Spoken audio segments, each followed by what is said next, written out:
Mais uma vez, muito boa noite. Teresa Leal Coelho explicou as razões de ter demitido a vice-presidência da bancada parlamentar do PSD. A deputada garante que avisou a comissão do partido que não iria aceitar a disciplina de voto no caso do referendo à coadoção por casais homossexuais. Eu tomei esta decisão de me demitir de vice-presidente do grupo parlamentar porque consciência não tenho condições para votar, não tinha condições para votar favoravelmente, de acordo com a disciplina de voto, este projeto de resolução para referendo, e uma vez que não tinha condições para cumprir aquilo que tinha sido estabelecido numa lógica de governança democrática no âmbito do grupo parlamentar do PSD, não tinha outra alternativa senão demitir-me da direção do grupo parlamentar para depois poder não participar na votação do projeto de resolução. Nosso convidado, Marco António Costa, coordenador permanente da Comissão Política Nacional, vice-presidente e porta-voz do Partido Social Democrata. Olá, viva, muito boa noite. Boa noite. Afinal, quem é que tem razão no meio deste diferendo? Quando aconteceu esta reunião da Comissão Política, foi ou não acordado disciplina de voto? Não. A reunião da Comissão Política, tudo que a doutora Teresa Leal Coelho acabou de dizer é totalmente verdade. Ela foi uma pessoa de uma lealdade e de uma dignidade à prova de bala durante todo este processo. Ela desde sempre se posicionou com grande clareza num apoio incondicional à aprovação do diploma da coadoção. Sim. Quando ocorreu a reunião no dia 22 de outubro da Comissão Política Nacional, a Comissão Política Nacional não deu nenhuma orientação de voto, simplesmente manifestou que não tinha oposição à iniciativa de um grupo de deputados da JSD em apresentar uma proposta de referendo, mas delegou no grupo parlamentar, nomeadamente na direção do grupo parlamentar, a resolução e a condução do processo, isto é, decidir o grupo parlamentar se votava a favor ou contra o referendo e decidir o grupo parlamentar se o fazia individualmente cada deputado de acordo com a sua consciência ou se havia ou não disciplina de voto. E 48 horas deixe-me só antes terminar. É decidida a disciplina de voto. Deixe-me só dar aqui uma explicação que é importante. Isto foi no dia 22 de outubro. Sim. Esta decisão foi comunicada a todos os senhores deputados durante o mês de outubro. A todos os senhores deputados pela direção, pelo Presidente do Grupo Parlamentar. Em 15 de janeiro, 48 horas antes da votação, houve uma reunião plenária dos 108 deputados do PSD que livremente, entre si, por isso é que a doutora Teresa Leal Coelho usa a expressão governança democrática do grupo parlamentar, entre si, decidiram se, ponto número 1, votavam a favor ou votavam contra a aprovação do referendo, proposto por um conjunto de deputados da JSC. Ponto número 2, se, uma vez definida a posição de voto, se havia ou não disciplina de voto. Isto é, quem decidiu integralmente qual a posição, se for a favor ou contra o referendo, foram 108 deputados no dia 15 de janeiro, isto é, na quarta-feira da semana passada. Quem decidiu se havia ou não disciplina de voto foram os senhores deputados, por um sistema que é o sistema democrático, pela decisão da maioria que havia disciplina de voto. E o Presidente do Partido? Não se envolveu nesta matéria, que é uma matéria de consciência. E, portanto... E sendo uma matéria de consciência, por isso mesmo, muitos defendem que deveria haver liberdade de voto e não disciplina de voto. Daí as declarações de voto após a votação. Mas aí há duas questões. As declarações de voto foram de dois sentidos. Quem era contra a coadoção também não queria o referendo. Quem era a favor da coadoção também não queria o referendo. Mas esta situação, qual é a imagem que fica do Parlamento e do Partido Social Democrata perante uma matéria destas? Porque o próprio PSD acabou por ficar dividido. Eu respondo-lhe a isso. Não. É uma imagem de um partido que, não tendo perguntado aos portugueses no seu programa eleitoral nada sobre um tema que é um tema fraturante da sociedade portuguesa, aquilo que fez foi ser consequente e, portanto, deixar à liberdade dos senhores deputados a escolha de uma posição relativamente ao tema. Eu julgo que... Mas não relativamente ao referendo? Não, relativamente ao referendo, foi os senhores deputados que escolheram se votavam a favor ou contra e foram eles que escolheram se havia ou não disciplina de voto.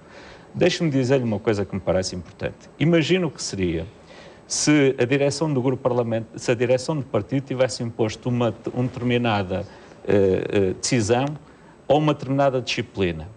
Não estava mandatada pelos portugueses para isso. E, portanto, aquilo que irá acontecer, e que nós, enfim, aguardamos que possa acontecer, foi essa a decisão dos seus deputados, foi a decisão de votarem favoravelmente no dia 15 de janeiro, na reunião plenária do grupo parlamentar. Já ficou claro. Não, mas é importante sublinhar, porque há alguma confusão relativamente a isto é muito importante que se saiba. Decidir que havia um referendo, eu julgo que nunca nenhum democrata teve receio de ouvir os portugueses sobre qualquer que seja a matéria. Portanto, sim, mas o próprio Partido da Coligação demarcou-se e acabou por optar pela abstenção. Eu não posso não estamos responder... em condições, não estamos em condições económico-financeiras até para ser feito um referendo, mas não era muito mais prático, não seria muito mais prático, tendo em conta que a lei estava aprovada já na generalidade, embora nós sabemos o que é que aconteceu nesse dia, com a ausência de vários deputados do Partido Social Democrata, daí também a proposta ter sido aprovada. Mas estamos a falar de vários meses de trabalho por parte de vários deputados, inclusive do Partido Social Democrata, a tentar afinar, entre aspas, a própria legislação para baixar a especialidade, para ser aprovada na especialidade. Isto não é trabalho e dinheiro deitado fora da parte dos deputados, dinheiro que é dos contribuintes. Deixe-me responder-lhe à seguinte questão que é muito importante. Disse há pouco que fazer um referendo custa dinheiro. As ditaduras são mais baratas. E eu julgo que não é essa a nossa opção. Não, utilizei o argumento do partido da coligação de governo. Eu volto-lhe a repetir, as ditaduras são mais baratas. Eu tenho, para mim, que os referendos para ouvir a sociedade portuguesa sobre matérias que são importantes e fraturantes são relevantes. Porque, para mim... Mas porquê que isso não foi logo trazido à colação na altura, em vez de eu não lhe posso responder a isso porque não estou no Parlamento, nem estou sentado no Parlamento. Mas posso lhe dizer... do PSD. E por isso é que estou aqui a responder. E estou a responder também em nome do Grupo Parlamentar, apesar de não ser Presidente do Grupo Parlamentar, mas faço com todo o gosto, porque quer a conduta do Presidente do Grupo Parlamentar e dos seus deputados, independentemente da opinião que cada um tinha sobre a matéria, quer a conduta da doutora Teresa Leal Coelho, foram irrepreensíveis. E isso cabe-me a mim, enquanto porta-voz do partido, defender aqueles que no meu partido... críticas houve à atuação por parte dos deputados do PSD? Sabe que eu as críticas levo-as sempre à conta da liberdade que nós temos da expressão da opinião. E isso é algo muito liberdade de opinião que foi bem expressa até em 2010 por parte do presidente do partido, de Pedro Passos Coelho, conforme se lembra, em que ele dizia exatamente que a homossexualidade ou a heterossexualidade não tinha que ser um critério para a adoção. Portanto, nitidamente a mostrar-se favorável à passagem, não sei, tenho que lhe perguntar a ele, mas eu posso responder o que é que ele quis dizer com isso. O que ele queria dizer, o que ele diz é se devia ou não saber se tem ou não condições de estabilidade emocional, maturidade e autonomia financeira. Ou seja, essas são as condições sine qua non essenciais para a adoção de uma criança e não o género, ou as preferências ou opções sexuais. Se eu lhe puder responder, agora eu respondo. Portanto, sobre aquilo que o Dr. Pedro Passos Coelho disse nessa altura, ele terá a oportunidade de o expressar como cidadão, porque é essa a posição que nós temos sobre a matéria do referendo. No referendo, cada um, relativamente ao tema, tomará a posição que considerar adequada. Eu, pessoalmente, tenho uma opinião relativamente a esta matéria, que é, a mim importa-me saber quais são os interesses das crianças, mais do que os interesses dos adultos, e eu julgo que a matéria da orientação sexual não deve interferir em nenhuma das escolhas que tenhamos que fazer, porque isso seria uma discriminação. Esta é a minha opinião pessoal, não é como porta-voz do PSD, é pessoal. E, portanto, eu gostaria muito de poder discutir na sociedade portuguesa o facto de existirem um conjunto de demónios que perseguem a nossa sociedade nas matérias da adoção. Por exemplo, ficar-se a saber que existem circunstâncias em que há crianças que são devolvidas porque têm comportamentos mais agressivos, porque não correspondem ao perfil que as famílias adotantes gostariam de ver numa criança, que há uma preferência para crianças caucasianas dentro de uma determinada idade e saudáveis. Mas também sabemos a burocracia existente nos processos de adoção e quanto tempo demora a adotar uma criança. Mas se me permite, isso se calhar será um bom momento para discutirmos todas estas matérias, porque estas matérias prendem-se com algo que nós não podemos perder como fundamental, que é o direito das crianças. Agora, e o interesse das crianças. É um facto. Agora eu pergunto-lhe até que ponto é que este referendo poderá passar, porque tem que passar pelo crivo do Presidente Presidente da República, pelo crivo do Tribunal Constitucional, e estamos aqui a falar de duas matérias no mesmo referendo. Ou seja, uma é a questão da coadoção por parte de casais homossexuais, a outra, completamente dispara, é a adoção por casais homossexuais. Acha que este referendo poderá ir para a frente ou não? Eu julgo que tem as condições para poder ser aprovado, mas não posso responder nem pelo Sr. Presidente da República, nem pelo Tribunal Constitucional. Teremos que aguardar que decorra o processo institucional e legal respectivo e o tempo encarregar-se-á de nos dar uma resposta a essa matéria. A lei do referendo impõe, para ser feita esta consulta popular, que o tema seja de relevante interesse nacional. Na opinião do Eu acho que PSD. os interesses das crianças, nomeadamente das crianças que estão à guarda do Estado, são de relevante interesse nacional. Sobre isso não tenho a mínima dúvida. Marco António Costa, em relação a esta matéria, não há problemas com o CDS? Ficou... Nenhum o relacionamento entre os partidos impecável. Não teve qualquer problema. E em relação aos deputados que fizeram a declaração de voto, também não há problema? Nenhum problema. Muito bem. Gostava-lhe de fazer aproveitando a sua presença aqui, gostava-lhe de colocar algumas questões, nomeadamente em relação às palavras que foram proferidas por parte de Pedro Passos Coelho na moção de estratégia que vai levar ao Congresso. Como é que acha tudo o que se passou com Marcelo Rebelo de Sousa auto-excluir-se de uma possível corrida às presidenciais? Pedro Passos Coelho estava a referir-se aos comentadores do Partido Social Democrata?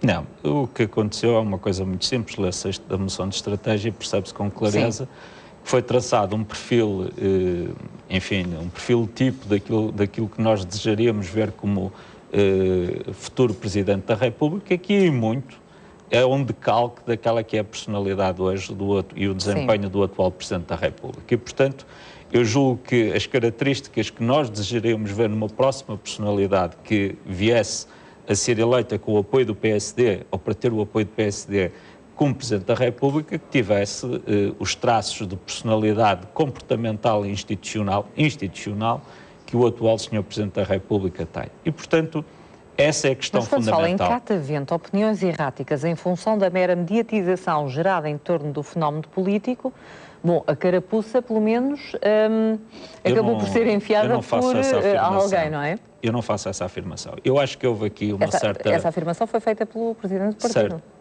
Certo. Há uma questão que eu quero deixar clara, que é o seguinte. Eu interpreto, a decisão anunciada pelo professor Marcelo Rebelo de Sousa como uma decisão, na minha ótica, precipitada e desadequada. Porque não há nesta moção a intenção de excluir ninguém. E ele é um bom candidato? Seria um bom candidato? O professor Marcelo Rebelo de Sousa tem todas as características para ser um extraordinário candidato. Não esgota nele as possibilidades, mas ele é seguramente uma personalidade com excelentes características. E Durão Barroso encaixa-se neste perfil ou não? Também. Se me perguntar mais 10, eu diria também que sim. Pedro Santana Lopes também. Como deve compreender, deixe-me só dizer isto que é importante, como deve compreender, eu na qualidade de porta-voz do partido tenho que ser rigoroso. E, portanto, se eu digo que não excluo ninguém, e se esta moção não exclui todas as personalidades com o mínimo de relevância pública, que sejam pessoas com características de sentido de responsabilidade e que adquiriram já um estatuto para esse efeito, encaixam. Mas então houve uma precipitação por parte de Marcelo Rebelo de Sousa? Haverá um tempo aos órgãos próprios do partido se pronunciarem, que é isso também diz a moção. Claro. Porque este é o último congresso que ocorrerá antes das eleições presidenciais. Sim, ainda assim muitos consideram que foi cedo demais falar desta questão nesta altura. Imagino que nos estariam agora a dizer se nós não tivéssemos abordado a matéria. Porventura estariam a dizer que nós estávamos a tentar passar entre os pingos da chuva, não assumindo relativamente esta matéria. E Marcelo Rebelo de Sousa precipitou-se ou não? Eu acho que o professor Marcelo Rebelo de Sousa teve uma reação desadequada e precipitada, essa é a minha opinião pessoal. E Pedro Passos Coelho tem razão quando manifestou surpresa com eu aí posso ir um bocadinho mais longe. Eu aí posso ir mais longe, porque fui eu que comuniquei ao Presidente do Partido no domingo à noite, pessoalmente, estávamos numa sessão pública e no final da sessão fui eu que lhe comuniquei o que o professor Marcelo Rebelo de Sousa tinha acabado de afirmar. E ele não só manifestou uma expressão de enorme surpresa, como perguntou as perguntas que se seguiram foi exatamente dessa linha de surpresa e, portanto, a surpresa foi total por essa reação.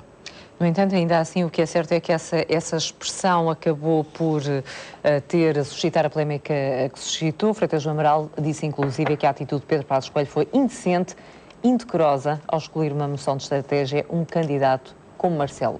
Ou seja, Freitas do Amaral considerou também que se encaixava aqui. Deixe-me dizer o seguinte, eu tenho muito respeito pelo professor Freitas do Amaral, mas eu julgo que ele faz umas afirmações um tanto a quanto despropositadas. Deixe-me explicar-lhe porquê. O PSD, por tradição, não escolhe candidatos. O PSD aguarda que as pessoas se assumam como candidatos. Haverá um tempo mais lá para a frente em que cada um livremente dirá à sociedade portuguesa se ou não é candidato. Aliás, poderá dar-se o caso de vários poder-se-á dar o caso, inclusive Pedro Santana Lopes, numa entrevista que me concedeu, dizia isso mesmo, poder-se-á dar o caso de vários ex-presidentes de partidos avançarem para a corrida e ter que haver, provavelmente, sabe, não é uma decisão uma espécie de primárias. Não, deixe-me dizer o seguinte, não há, ser candidato presidencial não é uma escolha dos partidos, é uma decisão individual de um cidadão que se apresenta à sociedade portuguesa com a vontade de ser candidato. Sim, mas não é crível que um cidadão como Marcelo Rebelo de Sousa ou mesmo outros avancem sem ter o apoio do seu eleitorado. Isso é uma outra questão. O apoio do eleitorado não tem a ver com o apoio do partido. O apoio formal do partido ocorrerá sempre, como aconteceu no passado, depois de alguém manifestar expressamente uma candidatura. Mas poderá haver a candidatura de dois políticos, de duas personalidades da área, por exemplo, do PSD? Não faço ideia. Eu julgo que poderá acontecer também do PS. Como sabe, as especulações sobre essa matéria têm sido feitas pela comunicação social, permitem todas as leituras, ainda mais alguma. Já vi uma análise feita por um órgão de comunicação social que apresentava 4 candidatos da esquerda e 4 candidatos da direita. Pelo menos putativos candidatos, porque nunca manifestaram, nenhum dos 8 pessoas envolvidas, intenção de ser candidato. Aliás, nós temos ouvido várias personalidades, inclusive, quer Pedro Santana Lopes, quer inclusive Adrão Barroso, que a priori não serão candidatos. Só para terminarmos, hoje foi discutido o diploma da convergência de pensões. Ainda há pouco esteve aqui o ex-ministro do Trabalho, Vieira da Silva, a suscitar muitas dúvidas em relação a este mesmo diploma, que fala mais de um diploma, em vez de convergência, de divergência, porque as pessoas acabam por ser os funcionários públicos, mais uma vez, vão ser mais penalizados. É assim ou não? Ou as contas estão mal feitas, na sua opinião?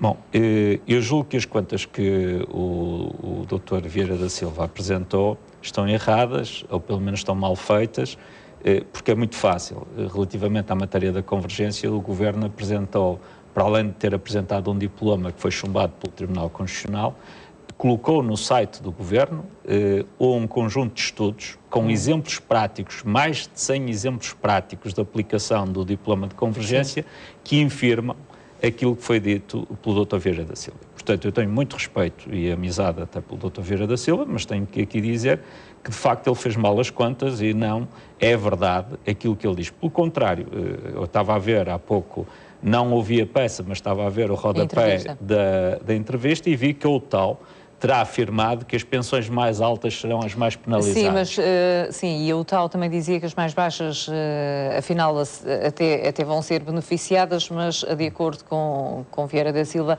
reporta-se exatamente ao diploma que foi chumbado pelo Tribunal Constitucional. Pois, mas então aí há uma incongruência. E o Dr. Vieira da Silva disse-me outra coisa que eu lamento aqui ter que contrariar, que é o seguinte: ele disse que este governo é que iniciou esta decisão, este conjunto de decisões relativamente aos pensionistas. Eu gostava de recordar que no ponto 1.11, volto a repetir, no ponto 1.11 do memorando de entendimento negociado pelo Governo do Partido Socialista e assinado pelo Partido Socialista, governo esse da qual o Dr. Vieira da Silva era membro, e não era uma figura secundária, era uma figura cimeira, que acompanhou essas negociações, estava previsto um encaixe de cerca de 500 milhões de euros de receita por parte do Governo do Partido Socialista, com cortes nas pensões, através da contribuição extraordinária de solidariedade, nas pensões, pelo menos a partir de 1.500 euros.